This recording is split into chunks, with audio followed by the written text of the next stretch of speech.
주님께서 다스리시니 온 땅아 뛸 듯이 기뻐하여라. 많은 섬들아 즐거워하여라. 구름과 흑암이 그를 둘러쌌다. 정의와 공평이 그 왕자의 기초다. 불이 그 앞에서 나와서 애워싼 대적을 불사른다. 그의 번개가 세상을 번쩍번쩍 비추면 땅이 보고서 두려워 떤다. 산들은 주님 앞에서, 온 땅의 주님 앞에서 초처럼 녹아버린다. 하늘은 그의 의로우심을 선포하고 만 백성은 그의 영광을 본다. 아멘.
교독문 41번 시편 98편의 말씀 우리 교독하겠습니다.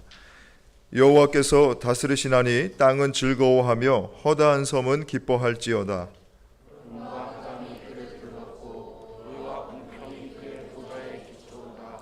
불이 그의 앞에서 나와 사방의 대적들을 불사르시는도다. 산들이 여호와의 앞 곧 온 땅의 주 앞에서 밀랍같이 녹았도다.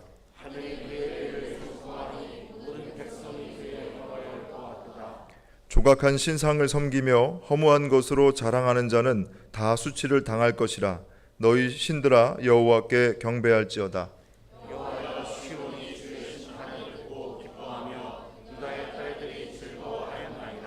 여호와여 주는 온 땅 위에 지존하시고 모든 신들보다 위에 계시니이다.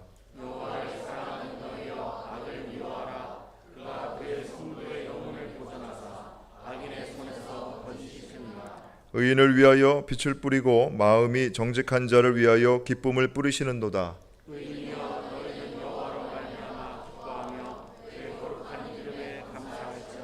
아멘.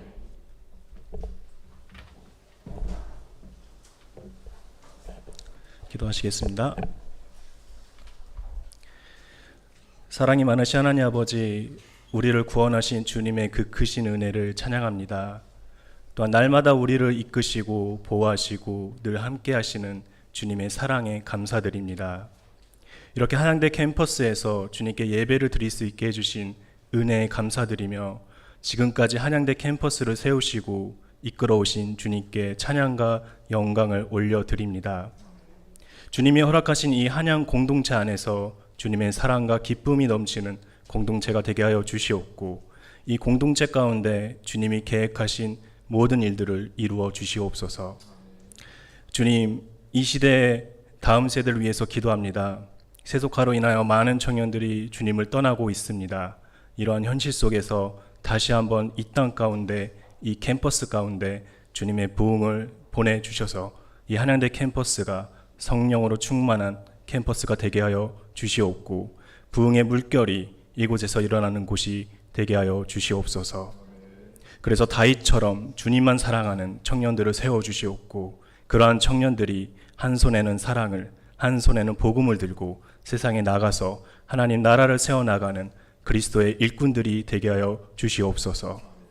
이 시간 말씀을 전하시는 이천지 목사님께서 말씀 선포하실 때 우리의 심령이 옥토가 되어 순종의 삶으로 나아가게 하여 주시옵고 말씀 가운데 성령이 함께해 주셔서 우리가 주님의 뜻과 의중을 더 깊이 알 수 있는 시간 되게 하여 주시옵소서. 그래서 우리의 삶 가운데 하나님의 나라가 이루어지게 하여 주시옵소서. 감사합니다. 주님, 예수님의 이름으로 기도하였습니다.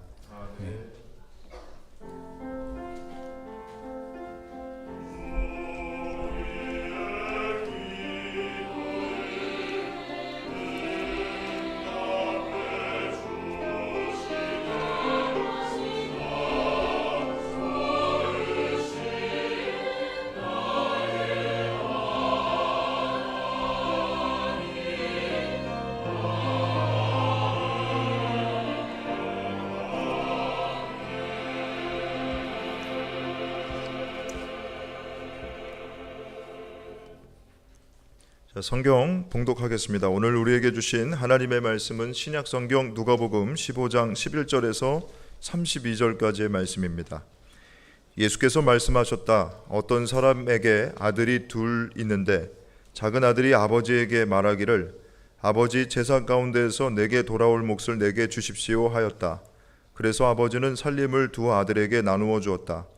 며칠 뒤에 작은 아들은 제 것을 다 챙겨서 먼 지방으로 가서 거기서 방탕하게 살면서 그 재산을 낭비하였다. 그가 모든 것을 탕진했을 때에 그 지방에 크게 흉년이 들어서 그는 아주 궁핍하게 되었다. 그래서 그는 그 지방의 주민 가운데 한 사람을 찾아가서 몸을 의탁하였다. 그 사람은 그를 들러 보내서 돼지를 치게 하였다. 그는 돼지가 먹는 쥐염 열매라도 좀 먹고 배를 채우고 싶은 심정이었으나 그에게 먹을 것을 주는 사람이 없었다. 그제서야 그는 제정신이 들어서 이렇게 말하였다. 내 아버지의 그 많은 품꾼들에게는 먹을 것이 남아도는데 나는 여기서 굶어 죽는구나. 내가 일어나 아버지에게 돌아가서 이렇게 말씀드려야 하겠다. 아버지, 내가 하늘과 아버지 앞에 죄를 지었습니다. 나는 더 이상 아버지의 아들이라고 불릴 자격이 없으니 나를 품꾼의 하나로 삼아 주십시오. 그는 일어나서 아버지에게로 갔다. 그가 아직도 먼 거리에 있는데 그의 아버지가 그를 보고 측은히 여겨서 달려가 그의 목을 껴안고 입을 맞추었다. 아들이 아버지에게 말하였다. 아버지, 내가 하늘과 아버지 앞에 죄를 지었습니다. 이제부터 나는 아버지의 아들이라고 불릴 자격이 없습니다. 그러나 아버지는 종들에게 말하였다. 어서 가장 좋은 옷을 꺼내서 그에게 입히고 손에 반지를 끼우고 발에 신을 신겨라. 그리고 살찐 송아지를 끌어내다가 잡아라. 우리가 먹고 즐기자. 나의 이 아들은 죽었다가 살아났고 내가 잃었다가 되찾았다. 그래서 그들은 잔치를 벌였다. 그런데 큰 아들이 밭에 있다가 돌아오는데 집에 가까이 이르렀을 때에 음악 소리와 춤을 추면서 노는 소리를 듣고 종 하나를 불러서 무슨 일인지를 물어보았다. 종이 그에게 말하였다. 아우님이 집에 돌아왔습니다. 건강한 몸으로 돌아온 것을 반겨서 주인 어른께서 살찐 송아지를 잡으셨습니다. 큰아들은 화가 나서 집으로 들어가려고 하지 않았다. 아버지가 나와서 그를 달랬다. 그러나 그는 아버지에게 대답하였다. 나는 이렇게 여러 해를 두고 아버지를 섬기고 있고 아버지의 명령을 한 번도 어긴 일이 없는데 나에게는 친구들과 함께 즐기라고 염소 새끼 한 마리도 주신 일이 없습니다. 그런데 창녀들과 어울려서 아버지의 재산을 다 삼켜버린 이 아들이 오니까 그를 위해서는 살찐 송아지를 잡으셨습니다. 아버지가 그에게 말하였다. 얘야, 너는 늘 나와 함께 있으니 내가 가진 모든 것은 다 내 것이다. 그런데 너의 이 아우는 죽었다가 살아났고 내가 잃었다가 되찾았으니 즐기며 기뻐하는 것이 마땅하다. 복음서의 말씀입니다. 주님을 찬양합니다.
우리 대한민국 최고의 성가대입니다. 다시 한번 우리 감사의 박수, 승리의 박수 하겠습니다. 이제 3달쯤 되니까 굉장히 무르익는 느낌이죠. 소리도 무르익고 화음도 무르익고 너무너무 좋아지고 2학기 되면 완전히 무르익습니다. 2학기 되면 진짜 대한민국 최고의 성가대의 모습을 보여주게 되는데 오늘 은혜로운 찬양해 주셔서 감사합니다. 우리 옆에 계시는 분과 사랑의 인사 나누겠습니다. 사랑합니다. 보고 싶었습니다.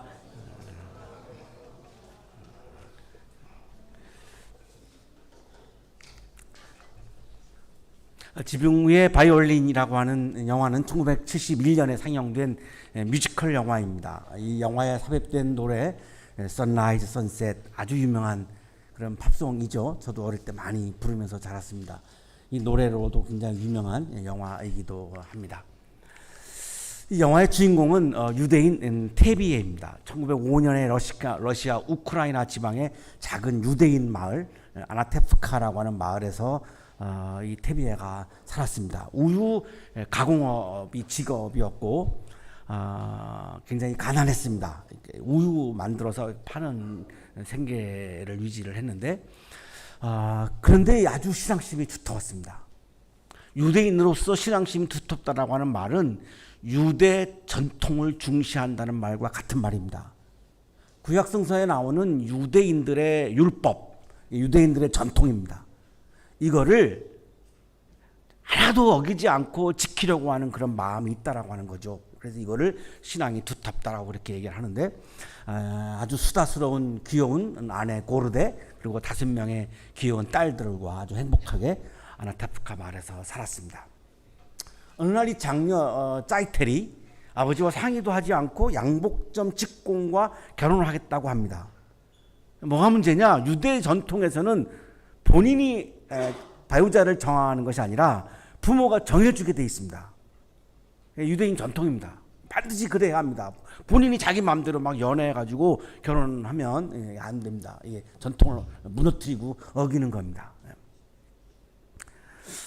다시 이런 전통에 돌아오면 얼마나 어떨까 이런 생각도 해보게 되는데요. 전통을 중시하는 이 테비에는 내키지 않죠. 하지만 새로운 기류를 느끼고 있었고 이거를 어떻게 거역할 수가 없습니다. 우리가 살면서 많은 그런 걸 느끼죠. 우리도 전통이 있는데 새로운 기류가 오면 이거 거부할 수 없는 이 새로운 기류 앞에서 전통을 포기해야 되는 게 우리가 살면서 굉장히 경험을 많이 하는데 지금 테비에가 지금 그런 상황입니다. 결혼을 승낙합니다. 전통을 지키지 못하는 게 너무나 슬픈 거죠. 지금 여러분 그 영화에 나왔던 한 장면의 사진을 보면 굉장히 괴로워하고 막 절규하고 있는 테비의 모습을 보고 있는데 이 전통이 이렇게 무너지는구나라고 하는 것에 대해서 굉장히 막 절규하는 거죠. 그러나 전통을 지키는 것보다 나에게 더 중요한 것은 딸을 향한 사랑이라고 하는 것이 테비의 마음입니다. 전통이 내가 내 딸을 사랑하는 것보다 우선할 수 없다 이겁니다. 오늘날로 다시 말하면 교리보다 사랑이 더 우선한다는 말과 같은 말입니다. 교리가 형제자매를 사랑하는 것보다 더 우선할 수 없다는 말과 같은 말입니다. 결혼식이 열리는데 이 식장에 러시아 경관들이 들이닥쳐가지고 아수라장을 만듭니다. 러시아 혁명의 바람이 불었고 유대인 탄압이 시작되어서 유대인들의 잔치라고 하는 소식을 듣고 경관들이 들이닥쳐서 그냥 유대인이라고 하는 이유만으로 결혼식장을 아주 아수라장으로 만듭니다. 간신히 장녀의 짜이텔의 결혼식을 마쳤는데 둘째 딸하고 셋째 딸이 전통을 어기고 유대인들은 유대인들하고만 결혼하게 되어 있습니다. 이방인과 결혼하면 안 됩니다. 구약에도 나옵니다. 그런데 러시아 청년과 결혼을 하겠다고 하는 겁니다. 이것도 이제 유대인 전통을 깨는 겁니다. 테비에는 괴롭죠. 러시아 전국은 악화되고 아나테프카 마을에 유대인 퇴거 명령이 내립니다. 테비에를 비롯한 유대인들은 이 정든 땅을 버리고 마을을 떠나야 합니다. 눈 내리는 진창길을 달구지를 끌고 떠나는 이 태비의 모습은 때마침 지는 석양, 선라이즈, 선셋, 지는 석양으로 슬픔이 더해집니다. 지붕 위에서 균형을 잡으면서 바이올린을 연주하던 연주자가 지붕에서 내려옵니다. 그리고 그 뒤에서 슬픔에 빠져있는 테비에를 위로하는 바이올린 연주를 하는 장면이 이 영화의 마지막 장면입니다. 아버지 테비에는 자식의 배우자를 자신이 정해주는 전통과 자녀들이 유대인들과 결혼해야 하는 전통을 지키지 못하는 것이 아주 슬펐지만 전통보다 자식에 대한 사랑을 더 우선하는 사랑의 아버지로 이 영화는 이 테비에를 그렇게 그리고 있습니다. 오늘의 성서 본문은 탕자의 비유라고 알려져 있는 유명한 비유이죠. 우리가 아까 길게 읽었지만 우리가 다 알고 있습니다. 탕자의 비유라고. 탕자의 비유, 잃은 아들의 비유, 기뻐하지 않는 형제의 비유, 두 아들의 비유, 두 탕자의 비유. 이 비유에 대한 제목은 굉장히 많습니다. 많은 사람들이 이 비유의 제목을 이렇게 명명하는데 가장 많이 알려진 명칭은 탕자의 비유죠. 자, 과연 오늘의 본문이 탕자의 비유인가? 라고 하는 점을 여러분과 함께 보려고 합니다. 요아킴 에레미야스라고 하는 신학 주석가는 아버지의 사랑에 대한 비유다 이렇게 명명합니다. 이 본문은 탕자의 비유가 아니고 아버지의 사랑에 대한 비유다. 이 비유의 핵심은 탕자에게 있지 않고 아버지의 사랑에 있다라고 하는 겁니다. 크레이그 블룸버그라고 하는 신약 주석가도 이 본문의 중심 요점은 아버지의 사랑에 있다라고 얘기합니다. 본문의 중심 요점은 두 아들을 향한 관대한 아버지의 사랑이라고 할 수 있다. 전통을 지키는 것과 딸을 사랑하는 것 사이에서 딸의 사랑을 선택했던 테비에처럼 오늘 본문도 아버지의 사랑이 가장 중요한 거다라고 하는 점을 우리들에게 말씀해 주고 있다라고 합니다. 지붕 위의 바이올린의 이 테비에가 보여준 이 아버지의 사랑, 바로 이 아버지의 사랑이 이 본문의 핵심이라는 겁니다.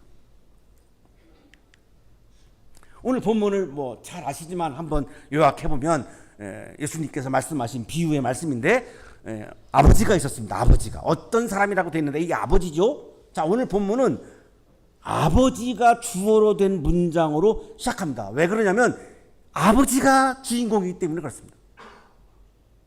탕자가 주인공이 아니고 아버지가 주인공이기 때문에 그렇습니다. 두 아들이 있었죠. 두 아들이 있습니다. 탕자만 있는 게 아니고 둘째 아들만 있는 게 아니고 두 아들이 있습니다. 그러니까 둘째 아들이 주인공이 될 수가 없습니다. 첫 번째 문장부터 그렇습니다. 작은 아들이 아버지에게 말하죠. 내게 돌아올 몫을 내게 주십시오. 다시 말하면 아버지가 죽기를 바라는 겁니다. 아버지가 죽어야 내가 자산을 받는 거 아니겠습니까? 원래 상식적으로. 근데 지금 자산을 달라고 하는 거는 빨리 죽으세요 이거 말이잖아요. 그래서 탕자인 겁니다. 그래서 탕자예요. 진짜 탕자죠. 여러분은 그 정도는 아니잖아요. 그죠? 아무리 재산을 탐해도 부모님 빨리 죽으세요. 내가 그거 빨리 가져야 되잖아요. 이런 마음은 없잖아요. 그죠? 대답 안 하시는 거 보니까 내가 착각하고 있나 봐요. 아, 참 큰일 났네. 그러시면 안 됩니다. 나눠줬죠? 나눠준 아버지 보세요. 그거 주고 싶겠습니까? 못돼 먹은 이 탕자, 이 못된 놈한테 이거 주고 싶겠습니까? 나눠줘요. 자, 보세요. 이게 눈물겨운 아버지의 슬픈 사랑 이야기잖아요. 아버지의 사랑이 이렇게 아픈 거예요. 여러분 동의 안 하시죠? 아버지는 너무 구닥다리다 이런 생각 하시잖아요. 그죠? 세 분만 아니라고 그러는데 이 아들이 둘째 아들이 이제 재산을 챙겨가지고 이제 떠났습니다. 그래가지고 이제 막 방탕하면서 재산을 이제 낭비합니다. 재산을 다 탕진하게 됐는데 그 지방에 흉년이 들죠. 그렇게 먹을 게 없어요. 그래서 한 집에 들어가서 돼지치며 살아요. 돼지치는 종이죠, 종. 노예 같은 거죠. 머슴 같은 거죠, 머슴. 머슴 하면서 살아가는 거죠. 먹을 게 없으니까 돼지가 먹는 먹이라도 먹고 싶은 거예요. 그 정도로 배가 고픈 거예요. 돼지는 내가 먹을 것을 줘서 먹는데 정작 나는 먹을 게 없는 거예요. 그러니까 돼지가 나보다 더 행복한 것 같은 거예요. 이 정도로 지금 궁핍한 거예요. 절망적인 극한 상황에 몰린 거죠. 어느 날 정신이 들어요. 내 아버지의 많은 품꾼들에게는 먹을 것이 남아도는데 나는 여기서 굶어 죽는구나. 내가 일어나 아버지에게 돌아가서 이렇게 말씀드려야겠다. 아버지, 내가 하늘과 아버지 앞에 죄를 지었습니다. 나는 더 이상 아버지 아들이라고 불릴 자격이 없으니 나를 품꾼의 하나로 삼아 주십시오. 아버지, 내가 아들 자격이 없습니다. 아버지가 죽기를 바라는 놈이 어떻게 내가 아들이라고 하겠습니까? 자, 그러면 나를 그냥 노예로 삼아 주십시오. 그러면 최소한 나는 먹고는 살 거 아니겠습니까? 이런 거죠. 그래서 용기를 내가지고 아버지에게 가죠. 멀리서 아버지가 봐요. 왜 봤을까요? 매일같이 아들이 떠난 그 방향으로 지켜보고 있는 거예요. 이게 아버지의 슬픈 사랑의 이야기예요. 자, 아버지가 주인공이잖아요. 보세요. 계속 보고 있는 거예요. 이 아들이 떠난 이 방향을 언제나 돌아올까. 보니까 어느 날 와요. 그러니까 막 달려가요.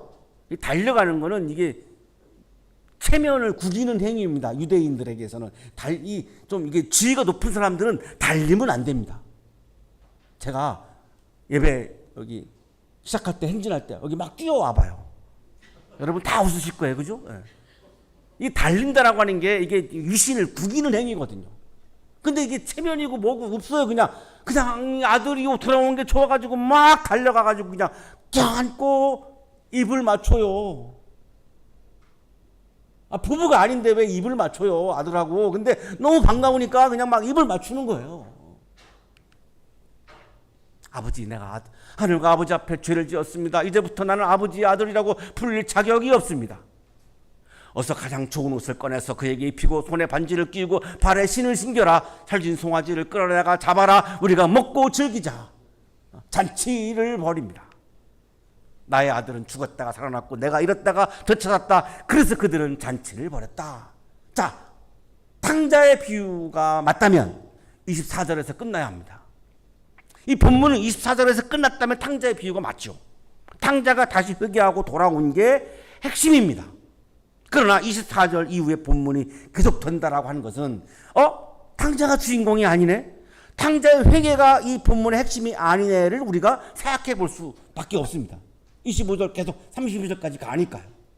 자, 더 읽어보죠. 큰아들이 있다가 제사를 탕진하고 돌아온 둘째 아들을 놓고 막 잔치를 벌이는 것을 보고 아주 불편한 겁니다. 종 하나를 불러서 물어봐요. 무슨 일이야? 그랬더니 이미 집에 돌아와가지고 건강한 몸으로 돌아온 것을 반겨서 아버지가 지금 막 살진 송아지를 잡아서 잔치를 벌이고 있습니다. 했더니 큰아들이 화가 납니다.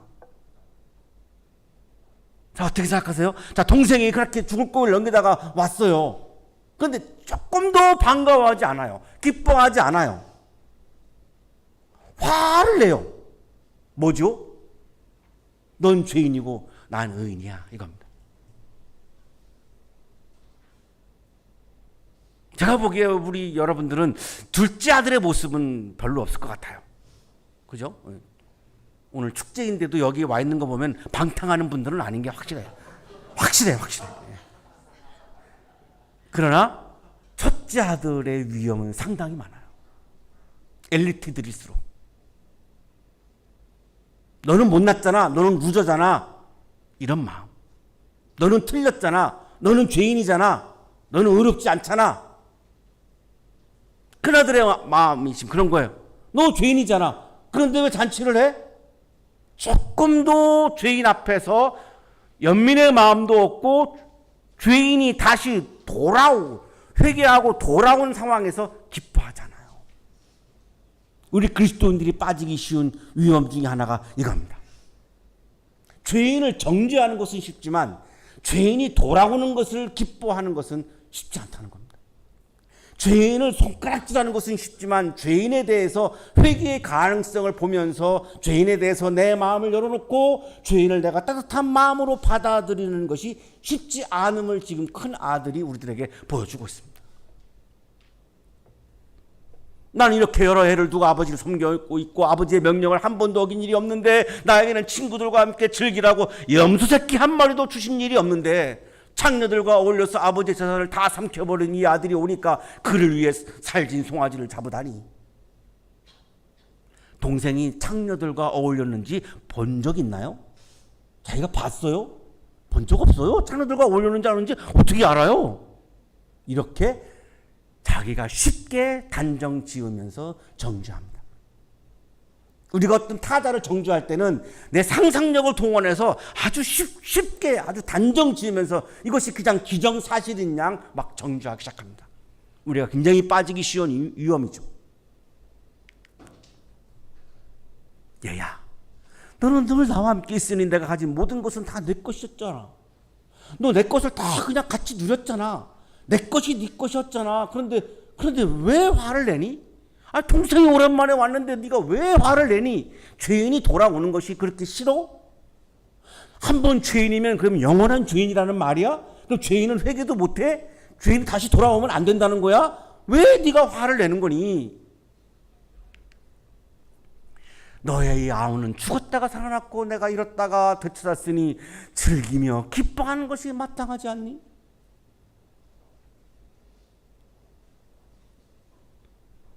(24절) 이후에 32절까지 이렇게 이어지는 것을 보면 작은 아들, 큰 아들, 아버지마다 다 우리들에게 메시지를 주고 있습니다. 자, 그 중에 핵심 메시지는 뭘까요?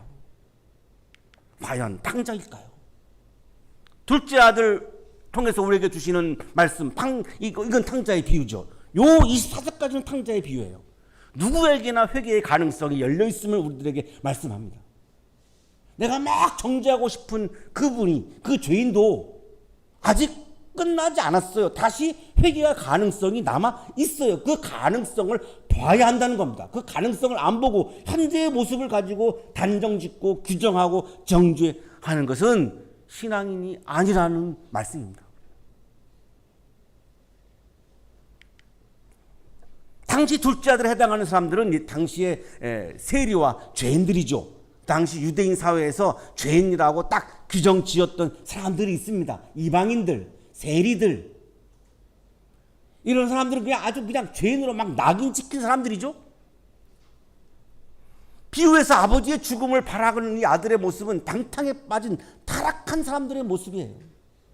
재물의 눈이 얻어가지고 아버지가 죽기까지를 바라는 이 둘째 아들, 진짜 탕자죠. 타락한 사람이에요. 오늘날 우리들에게도 이런 타락한 모습이 있죠. 아버지의 재산을 가지고 나가서 탕진하고 있는 이 아들의 모습은 낭비에 빠져 있는 사람들의 모습이에요. 우리도 이런 모습을 가지고 있죠. 지근 속에서 돼지 먹이라도 먹으려는 이 모습은 극한 상황까지 빠져버린 절망하는 사람들의 모습이죠. 우리도 이렇게 절망에 빠질 때가 있죠. 둘째 아들은 용기를 내서 아버지에게로 돌아갑니다. 삶의 방향을 돌이킵니다. 삶의 방향을 전환합니다. 삶의 방향을 바꿉니다. 이거를 우리가 메타노이아, 회개라고 부르죠. 둘째 아들은 아버지에게 돌아가는 길 밖에 다른 길이 없어요. 돼지를 치면서 돼지 먹이라도 먹고 싶다라고 하는 이 절망에 빠져있는 이 둘째 아들은 아버지에게로 돌아가는 것 외에는 다른 길이 없어요. 이것도 우리들의 모습이기도 하죠. 내가 절망에 빠졌을 때 내가 할 수 있는 게 아무것도 없어요. 하나님 아버지에게로 내가 다시 돌아가는 것 외에는 다른 길이 없을 때가 우리에게도 다가와요. 2차 세계대전 때 유대인들을 숨겨주었다고 수용소에 갇혀서 성폭행까지 막 당했던 이 코르텐붐 여사라고 하는 분이 있죠. 이분이 강연하는데 자기를 성폭했던 사람이 거기에 그 자리에 있었고 끝나고 가서 안아주죠. 이분이 이런 말을 하죠. 너무 깊어서 하나님이 더 깊이 내려갈 수 없는 웅덩이는 존재하지 않는다. 내가 아무리 깊은 절망에 빠져도 하나님은 아무리 깊은 절망에 빠져도 거기까지 다 오실 수 있다. 내가 아무리 깊은 죄악에 빠져도 하나님은 거기까지도 하나님의 손을 내미실 수 있다. 이런 말이죠. 아무리 깊은 절망에 빠져도 아무리 깊은 죄악에 빠져도 누구에게나 돌이키는 회개의 가능성이 열려 있다는 것입니다. 내가 죄인이라고 생각하는 사람을 바라볼 때에 그 가능성을 바라보면서 그 사람을 대해야지, 현재의 죄된 모습을 가지고 그냥 정죄하고 단정짓고 규정짓는 것은 굉장히 신앙적으로 섣부른 자세임을 말씀하고 있는 겁니다. 큰아들을 통해서 우리에게 주시는 비유는 방탕한 큰아들의 비유입니다. 우리는 둘째 아들만 탕자라고 생각하고 있는데 이 말씀을 잘 읽어보면 큰아들도 탕자입니다. 방탕한 사람이에요. 이 비유를 통해서 우리에게 주시는 말씀은 죄인에게도 은혜를 베풀어야 한다는 겁니다. 죄인을 정죄하라는 게 아닙니다. 하나님은 죄인에게도 은혜를 베풀라는 겁니다. 죄인에게도 사랑과 은혜를 베풀라는 겁니다. 둘째 아들은 회개를 통해서 방탕으로부터 아버지에게로 삶의 방향을 바꾸었습니다. 집에서는 둘째 아들을 환영하는 잔치가 벌어집니다. 자, 그러나 회개와 하나님 나라 안에서 잔치를 벌이는 이 본문이 24절로 끝나지 않고 큰아들로 이어지고 있기 때문에 우리는 큰아들의 이 말씀을 주목할 필요가 있습니다. 모두가 지금 잔치를 벌이고 있는데 거기서 이 큰아들은 불평하고 분노하고 잔치의 자리에 들어가는 것을 거부합니다. 하나님 나라 잔치에 들어가는 것을 거부하는 거죠. 사람들이 다 잔치를 벌이고 기뻐하는 것이 싫은 거죠. 못마땅해요. 아버지가 그동안 성실한 삶을 살아간 자신에 대해서는 보상을 하지 않고 방탕과 타락에 빠져서 집안의 재산을 탕진한 동생에게 잔치로 대접하는 것에 대해서 납득하지 못해요. 정확한 정보도 없이 동생이 창기와 쾌락을 즐겼다고 막 집안의 재산을 탕진했다고 자기 마음대로 단정을 짓고 정죄를 해요. 자, 그러니까 이 큰아들도 둘째 아들과 마찬가지로 탕자입니다.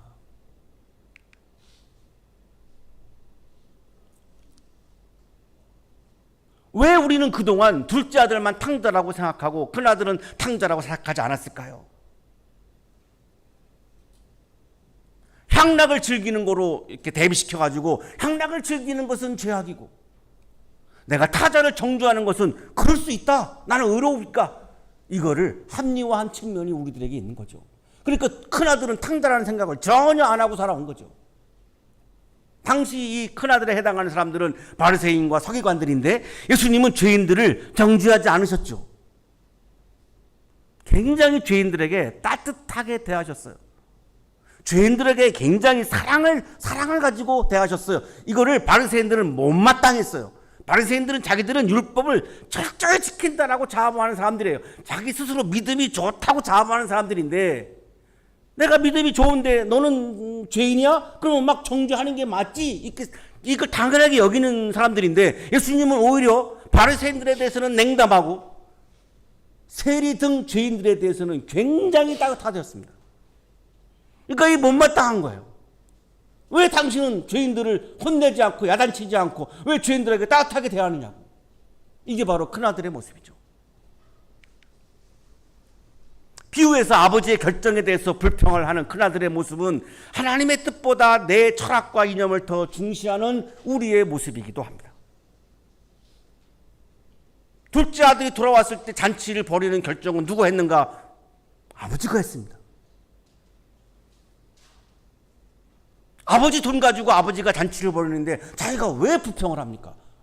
자기 돈 쓰지도 않고 있는데 자기가 왜 불평을 하죠? 동생의 삶을 마음대로 쉽게 단정을 짓는 모습은 타자를 함부로 정죄하는 우리들의 모습이죠. 동생에게 베풀어지는 잔치에 참여하지 않는 모습은 죄인을 연민의 마음으로 대하지 못하는 우리들의 모습이기도 하죠. 예수님께서 하신 비유의 핵심 주인공은 아버지입니다. 방탕한 두 아들이라 아니라 방탕한 두 아들을 사랑과 용서로 받아들이시는 아버지입니다. 이 비유에 나오는 아버지는 하나님입니다.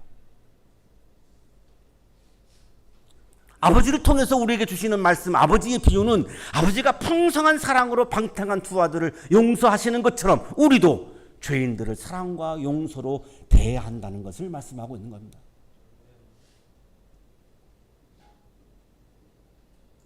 저는 죄인입니다.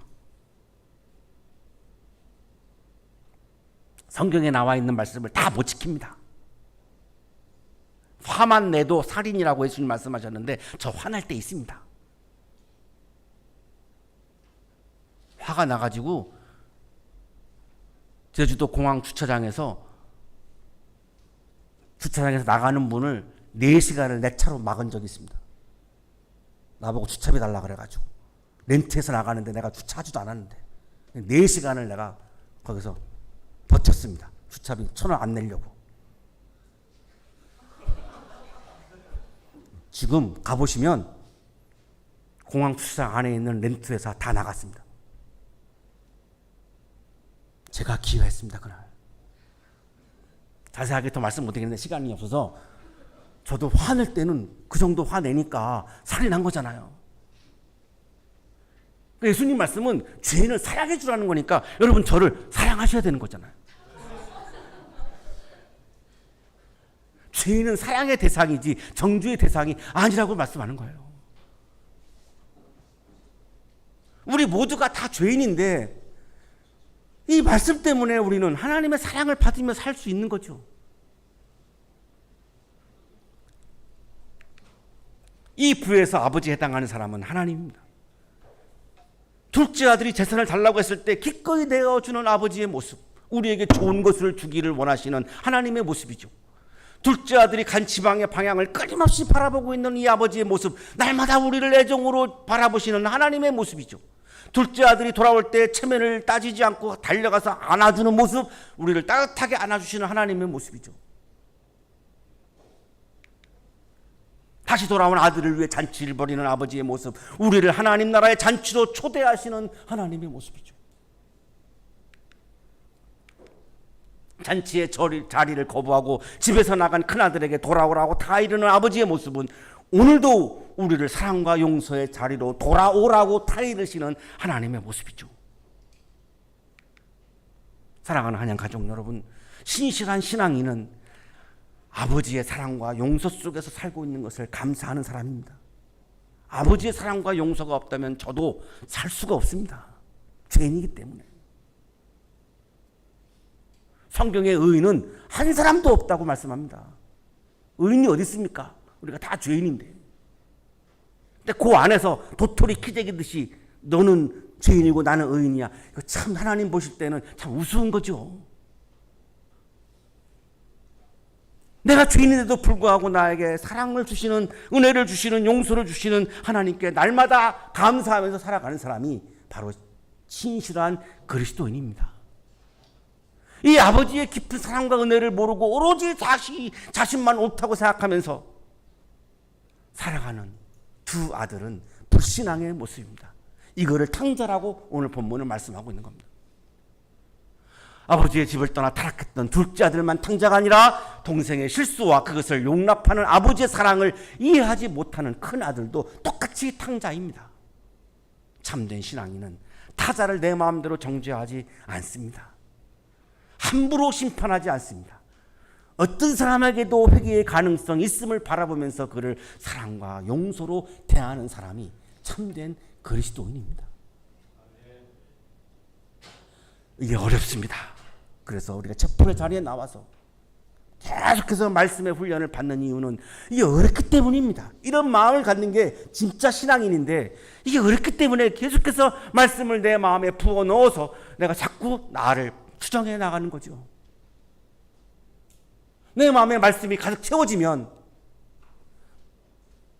죄인을 바라볼 때 분노가 아니라 정죄가 아니라 화가 올라오지 않고 사랑과 용서의 마음이 흘러 넘치게 된다는 겁니다. 예수님은 우리에게 그거를 원하신다는 겁니다. 나도 엄청난 하나님의 사랑과 은혜를 받은 존재이기 때문에 나 역시 다른 사람을 사랑하고 은혜를 베풀어야 합니다. 이러한 믿음과 영성이 여러분의 삶에서 충만하시기를, 그래서 사랑과 용서하는 기쁨이 여러분 삶에 가득가득 하시기를 간절히 축원합니다.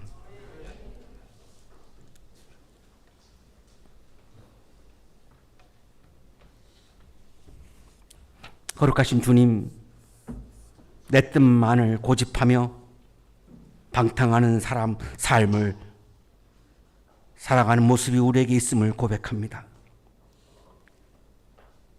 특정한 사람들을, 죄인이라고 불리우는 사람들을 내 마음대로 쉽게 규정하고 단정하고 정죄하는 모습이 우리에게 있음을 고백합니다.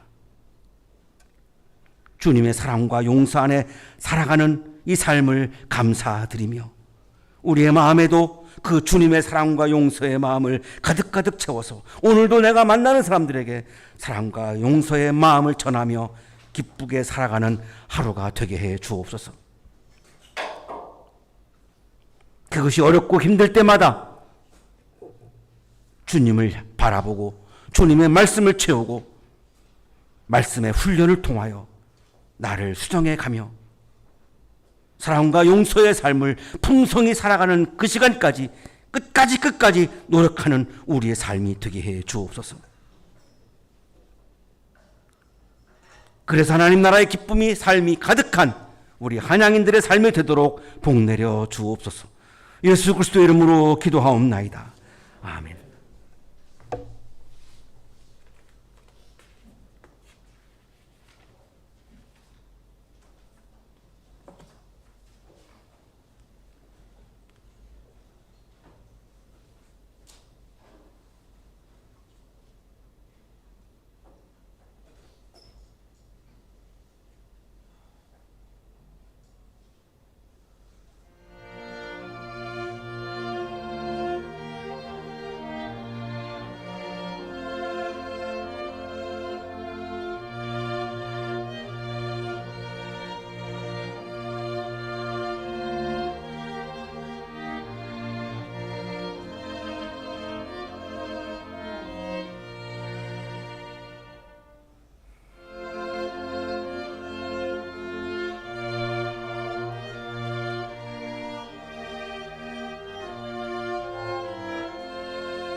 네, 그냥 그 자리에 앉아 계셔도 될 것 같습니다. 우리 그 베이스 들어가는데 괜찮으세요? 네, 네. 참 연주 참 좋죠? 네, 너무 은혜가 되는 찬양 감사합니다. 자, 공동체 소식 알려드리겠습니다. 이번 주 부활절 7째 주이자 승천 주간입니다. 오늘 우리 학교에서는 어제 오늘 내일까지 이제 축제가 있는데 오늘 이 예배 자리 체플의 자리에 나오신 여러분들 모두 축복하고 환영합니다. 그런 의미에서 우리 옆에 계신 분들에게 잠깐 인사 함께 나누실까요? 잘 오셨습니다. 환영합니다. 네, 축복합니다. 네.